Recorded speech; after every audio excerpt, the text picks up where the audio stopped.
Good evening, I'm rhysforyou. And I'm Adam Bartlemay. 9 and 10 News at 11 starts now. Skies remain clear again tonight, just not as cold tonight, and get ready for a bit more warmth tomorrow. Today marks 10 years since the start of the Flint water crisis that killed 12 people and exposed thousands to lead. We can overcome the residents' fear of drinking our water. The major upgrades over the last decade, but there are still some people living the nightmare of tainted water. Also, the much anticipated NFL draft is now underway in downtown Detroit. A look at the massive crowds assembled and the excitement surrounding the first players to get the call. Plus, that looming threat will distort the president's decision-making. Former President Trump's legal team arguing before the U.S. Supreme Court for presidential immunity. The impact any decision they make will have on presidential powers going forward. And a festival celebrating all things maple syrup is going on now. The storied history of the Maple Syrup Festival and the impact it has on people of all ages in the community.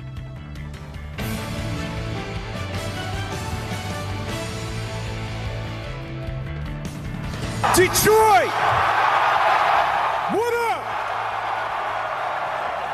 It's here. Make some noise for the Detroit Lions. Let's go! Just listen to that crowd. Everybody going wild when Michigan-made rapper Eminem took the stage tonight, helping to kick off the 2024 NFL Draft in his hometown of Detroit.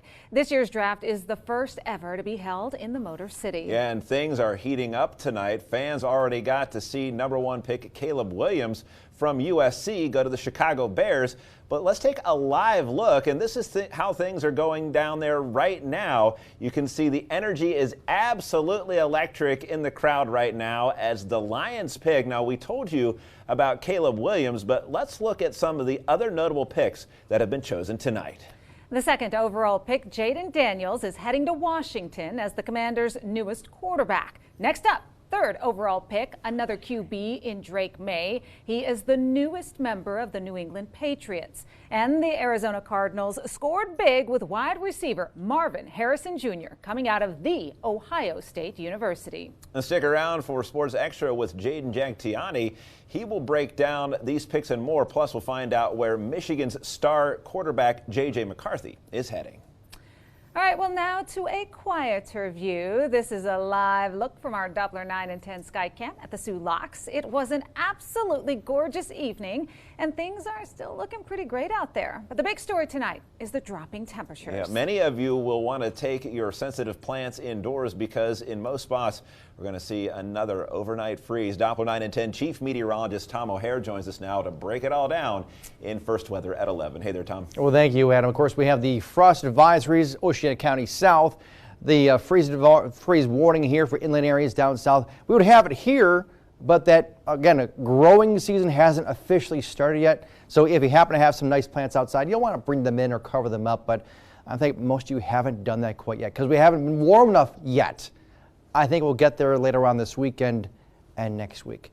Temperatures right now, yeah, we're cooling down, but nothing like last night. We've got mid-30s. If you still got a couple of 40s going on, so it's more notably warmer already, and it's going to stay warmer than last night. So come tomorrow morning, it's still going to be chilly, yeah. Temperature starting off in the 20s and 30s, and then by 8 a.m. already warming up 30s and 40s. It is, in fact, going to be a really nice day. A lot of sunshine, some late day clouds. Again, 54 to 66 your daytime high. Beautiful day, but later on tomorrow night and the weekend, there is wet weather coming, but with it, that warmth, it's going to feel like spring. And I'll be talking more about that in a couple of minutes. We made tremendous level of progress, but we still have more to do. The Flint water crisis began 10 years ago today. The public health disaster started after emergency manager Darnell Early changed Flint's water source from Lake Huron and the Detroit River to the Flint River. The city's water changed in color, taste, and smell almost immediately. Local leaders failed to apply corrosion inhibitors to the water, which caused lead to leach out of aging pipes. It exposed about 100,000 people to elevated levels of lead. Up to 12,000 of those people were children.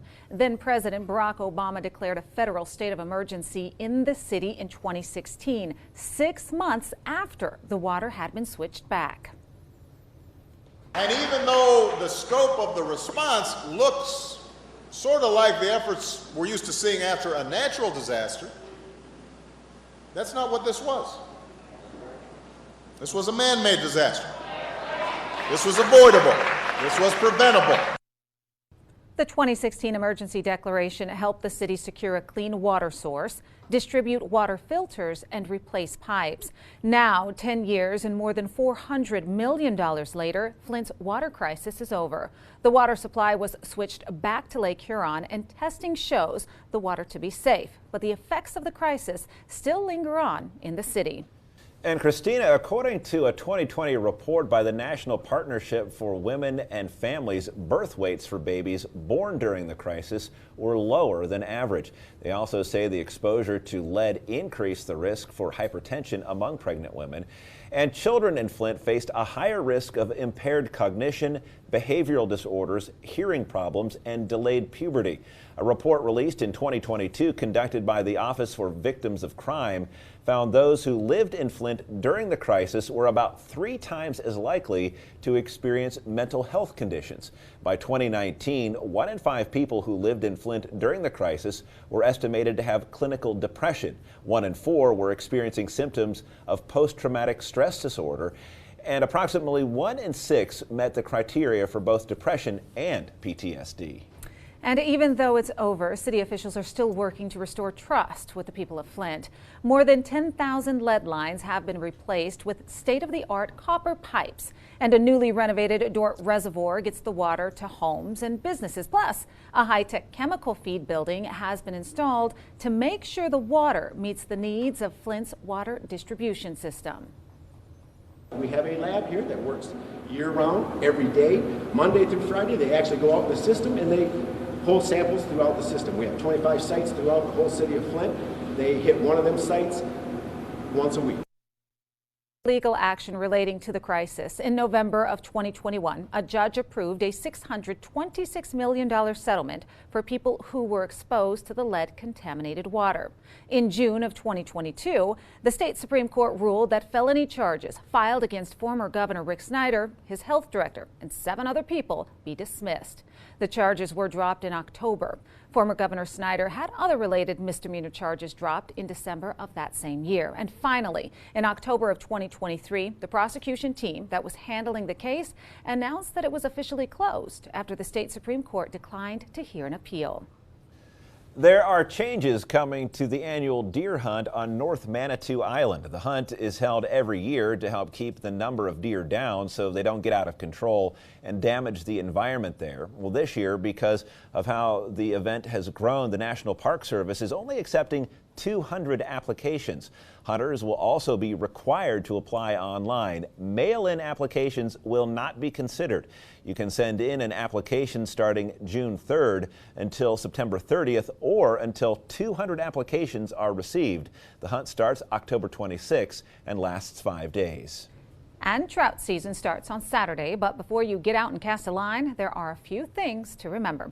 Of course, you have to get a fishing license first. You can get them online at most sporting goods stores or at any DNR service station. It is also a good idea to review the state's regulations because they're updated every single year. You can get a printed guide wherever you get your license. They're also available on your phone by downloading the DNR Hunt Fish app. Finally, the DNR is asking people to slow the spread of invasive species. They recommend always cleaning, draining, and drying your waders, boots, boats, and other gear after trips or before moving to a new body of water. It's a very important part of this community. We have helped fund quite a few different events. One of the biggest springtime events in the area, the Shepherd Maple Syrup Festival, kicked off today. Organizers say the event draws about 20,000 people to the area, swelling the population of the small town of 2,500. Patty Sandel, vice president of the Shepherd Maple Syrup Festival Committee and this year's Grand Marshal, says the long-standing festival started in 1958 when maple trees were tapped, volunteers gathered sap, and the public was invited to a community pancake dinner. The event started as a one-day festival that has grown over the years to 3.5 days. Maple syrup is one of the first agricultural things that happen in the year. So that, I think, basically put us on the map because we're one of the first festivals of the year as well. And so it just kind of grew there. One of the things we're really known for is volunteerism. Everything is done through volunteers. There are a ton of activities, including a parade, a carnival, a 5K and 10K run walk, a pancake eating contest, arts and crafts, and so much more. 100% of the proceeds from sales of the syrup goes to fund different events and recreational activities in the community. Well, the Supreme Court heard arguments today as former President Donald Trump's attorneys say he should be entitled to presidential immunity as he faces charges on allegations of election interference. Coming up, hear the latest from inside the High Court. And you might have had a brush with one of the world's top pinball pros without even knowing it. Meet a top-ranked player who's from right here in northern Michigan. That's later on 9 and 10 News at 11. And right now, there's not much of a breeze blowing. It's going to help bring in some warmth for tonight and the next couple of days. In fact, a lot more heat this weekend as winds pick up and temperatures reach the 60s and 70s. I'll have a look at that forecast when we get back.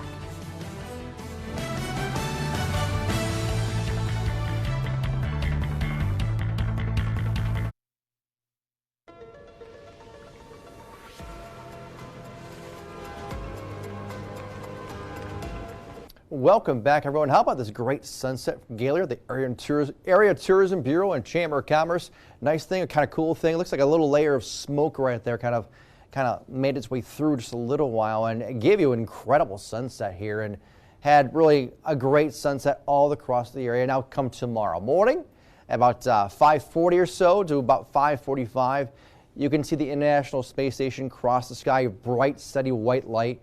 You'll see it clearly. Being high up to 45 degrees, not a bad day. And really a great day coming your way too.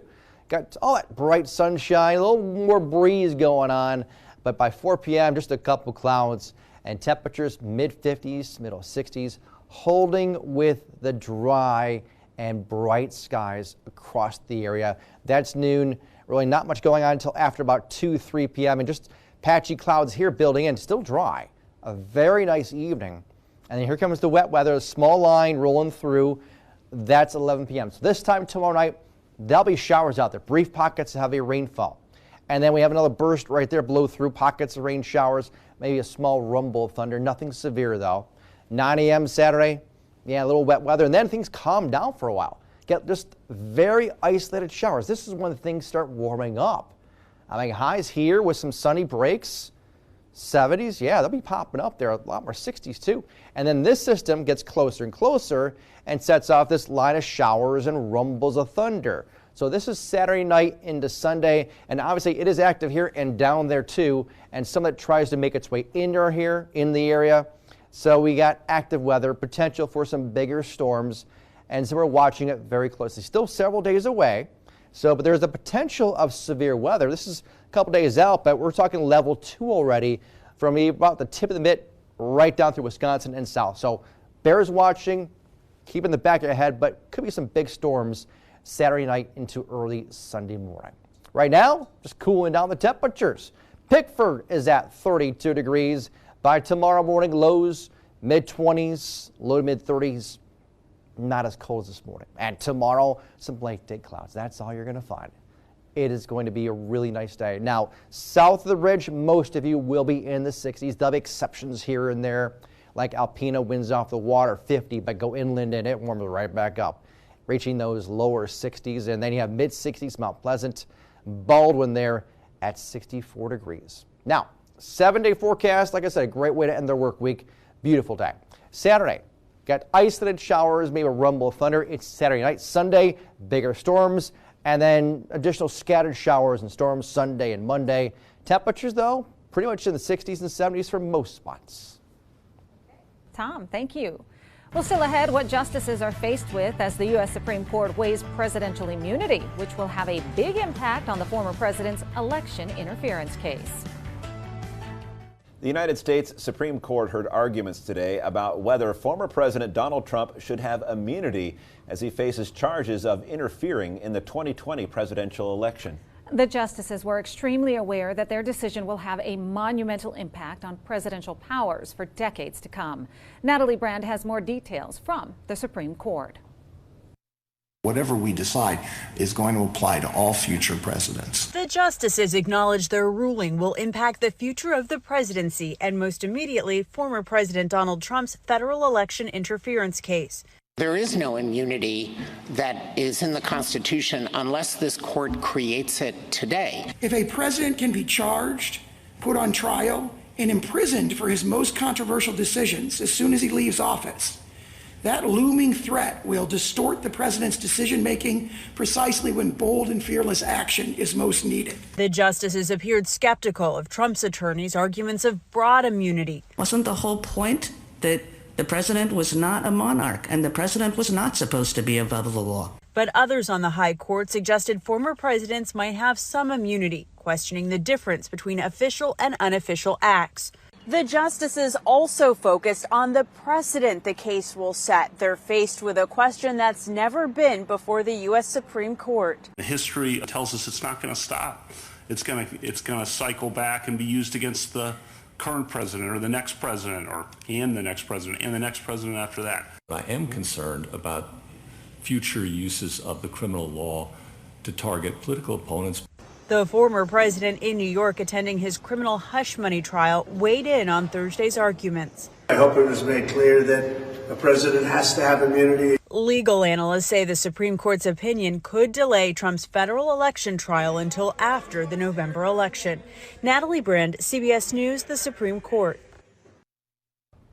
Well, next on Northern Michigan's News Leader, meet the local man who just so happens to be one of the world's greatest pinball players. One of the best pinball players in the world lives right here in Northern Michigan. Scott Bright is a pinball champion, ranked 11th in the world. His love for pinball began at a young age when he stumbled across a machine during his childhood. Ever since then, he's been hooked. At just 14 years old, Scott knew the ins and outs of pinball, not only how to play, but also how to repair the machines, something he now does for a living, but says it doesn't really feel like a job. It's more like enjoying your hobby every single day. And he just so happens to have quite the collection of pinball machines. My family already believes I have a sickness, and I don't want to say I hide it from them, but I'm not sure any of them know exactly because I've got them stashed everywhere in warehouses I have around the state, at family house, friend's house, out in locations everywhere. So it's in the hundreds.